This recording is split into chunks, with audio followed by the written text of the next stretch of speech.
নমস্কাৰ আসাম দেশৰ নতুন বিদ্যালয় আপোনালোক সকলোকে স্বাগতম জনাই আৰম্ভ কৰিছো আজিৰ প্ৰথমটো খবৰ আৰু আজিৰ প্ৰথমটো খবৰলৈ আহিছো বিগ ব্ৰেকিং নিউজ কেবিনেটৰ গুৰুত্বপূৰ্ণ সিদ্ধান্ত শিক্ষা বিভাগক লৈ কেইবাটাও নতুন নিৰ্দেশনা তৃতীয় শ্ৰেণীৰ পৰা দ্বাদশ শ্ৰেণীলৈ ইংৰাজী ভাষাত দিয়া হ'ব গণিত আৰু বিজ্ঞানৰ শিক্ষা বিজ্ঞান আৰু গণিতৰ পাঠ্যপুথি ইংৰাজীতে আহিব বুনিয়াদী পৰ্যায়ৰ 5টা বৰ্ষৰ শিক্ষাদান মাতৃভাষাতে হ'ব নিৰ্ধাৰিত কিছু চৰকাৰী বিদ্যালয়ত প্ৰৱৰ্তন কৰা হ'ব ইংৰাজী মাধ্যম প্ৰতিখন জিলাত 5ৰ পৰা 10খন এনে বিদ্যালয় থাকিব লাগিব মাতৃভাষাৰ সমান্তৰালভাৱে সেই বিদ্যালয়সমূহত প্ৰৱৰ্তন কৰা হ'ব ইংৰাজী মাধ্যম আৰু 6ষ্ঠ শ্ৰেণীৰ পৰা দ্বাদশ শ্ৰেণীলৈ এই ইংৰাজী মাধ্যম বিদ্যালয়সমূহত থাকিব লাগিব আনহাতে মন কৰিব যে মাধ্যমিক পৰ্যায়ৰ পাঠ্যক্ৰমৰ পৰা প্ৰত্যাহাৰ কৰা হ'ব সমাজ অধ্যয়নৰ বিষয় ইফালে শিক্ষা সাংসদে জনাইছে যে সমাজ অধ্যয়নৰ পৰিৱৰ্তে আন দুটা বিষয় অন্তৰ্ভুক্ত কৰা হ'ব এই বিষয় দুটা হৈছে ভূগোল আৰু বুৰঞ্জী আৰু ইফালে জনাই যে পৰিৱেশ অধ্যয়নৰ যি বিষয় আছিল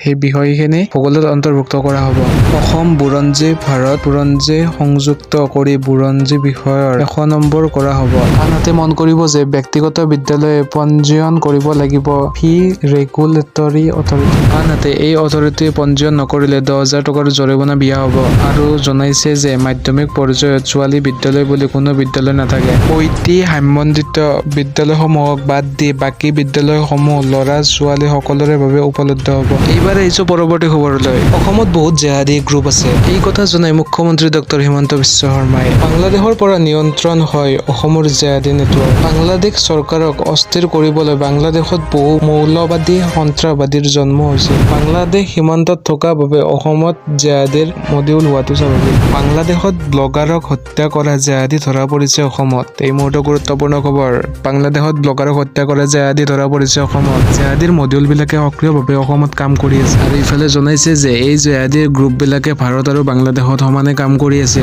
অসমত অল কায়দা আহিলে আমি ধৰিম দেশজুৰিৰ বিৰুদ্ধে এয়া ৰাজ্যিক অভিযান নহয় দেশজুৰিৰ অভিযান মন কৰিব যে বাংগালুৰুত অসমৰ জেহাদী গ্ৰেপ্তাৰ হৈছে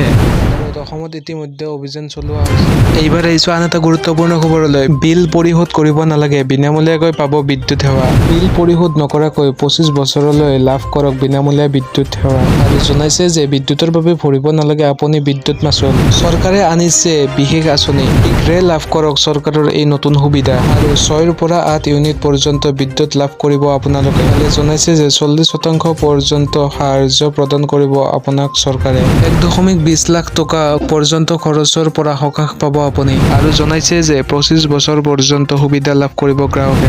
এইবাৰ আহিছো আন এটা গুৰুত্বপূৰ্ণ খবৰ তৃতীয়ৰ পৰা দ্বাদশ শ্ৰেণীলৈ অংক আৰু বিজ্ঞানৰ পাঠদান ইংৰাজীত হ'ব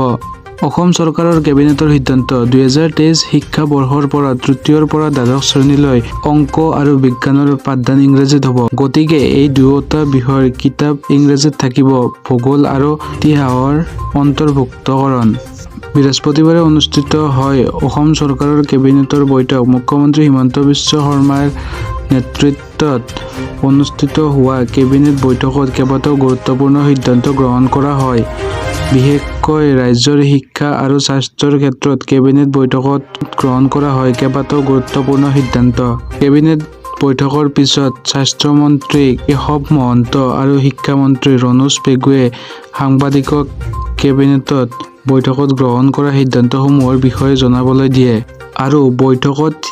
শিক্ষা ব্যৱস্থা সম্পৰ্কে লোৱা সিদ্ধান্তসমূহ জানিবলৈ দি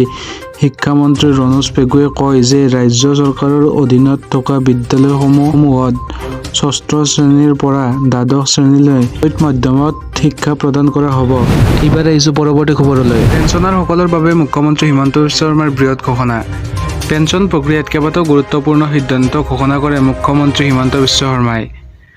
আজি কামৰূপ মহানগৰৰ পেঞ্চন সেৱা কেন্দ্ৰ মুকলি কৰি মুখ্যমন্ত্ৰীয়ে চৰকাৰৰ নতুন সিদ্ধান্তসমূহৰ কথা ঘোষণা কৰে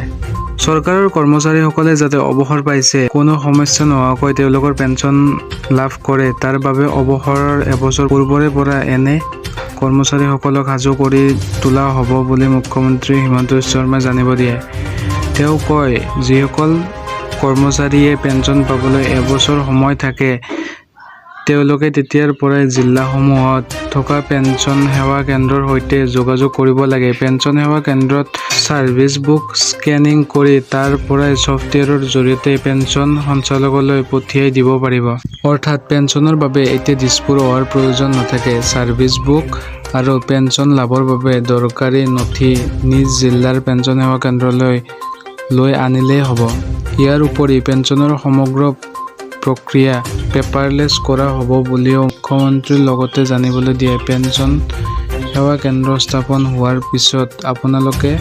মেনুৱেলি একো কাগজ নপঠাব, কাৰণ মেনুৱেলি কাগজ পঠোৱাৰ ব্যৱস্থা লাহে লাহে আমি অসম চৰকাৰত নোহোৱা কৰি আহি আছোঁ আৰু অহা 2 অক্টোবৰৰ পৰা অসম সচিবালয়ও সম্পূৰ্ণৰূপে পেপাৰলেছ হৈ যাব বুলি মুখ্যমন্ত্ৰী হিমন্ত বিশ্ব শৰ্মাই জনায়। মুখ্যমন্ত্ৰী জনোৱা মতে সমগ্ৰ অসমত 27টা পেঞ্চন সেৱা কেন্দ্ৰ মুকলি কৰা হৈছে। ইয়াক 35টালৈ বৃদ্ধি কৰা হ'ব। পূৰ্বৰ তুলনাত এতিয়াৰ পৰা পেঞ্চন প্ৰক্ৰিয়া সহজ কৰি তোলা হৈছে বুলি উল্লেখ কৰি মুখ্যমন্ত্ৰীয়ে কয়, পেঞ্চনৰ ব্যৱস্থাক সম্পূৰ্ণ সহজ আৰু সৰলীকৃত কৰি তুলিছোঁ।